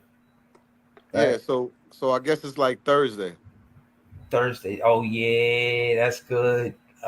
If something happened, I could get to it right away, immediately. I ain't gonna be busy. I take that defensive guy, the one that's hurt. You remember he was playing great in the playoffs, like defensively. I take him and Mathurin if they do that shit. They not. You mean Nemhard? Forget about Mathurin. Yeah, not Nemhard. No. Other one. That's not a real. Listen, if they get Mathurin plus a pick for Cam Johnson, fuck it. I apologize to Sean Marks. I'll be outside Sean Marks' window screaming. I'm so sorry. Me too. And you gotta sign Mathurin like right away to contract. Yo. So wait, hold on, pause. So let's say let's say hypothetically you would get let's say hypothetically you would get a Mathurin, right? Because I don't like Cam that Thomas. With Cam Thomas here, where would you put him in? I don't know, man. Figure that out. Yeah, but hold on. I gotta close out, But hold on. I gotta say shout to everybody, man. Shout to Leaf, shout to Joy BK, shout to Bitches JTV, shout to Peoples. You know what I'm saying? Hold on. Also shout to LM. Yeah, man. Shout to me too, man. Shout to all of us. Shout to Nets fans. We the best fans. Shout to the chat. Again, man. Win, lose, or draw, we here, man. That is how we rocking. We're gonna be back with more content really soon. We're gonna be watching for the trade, see if it happens or don't happen. We don't know for now, you know what I'm saying? But we here for it. Thank y'all for tuning in. Nets fans is the best fans. We'll be back with more content really soon. Safety, y'all. Peace. Peace.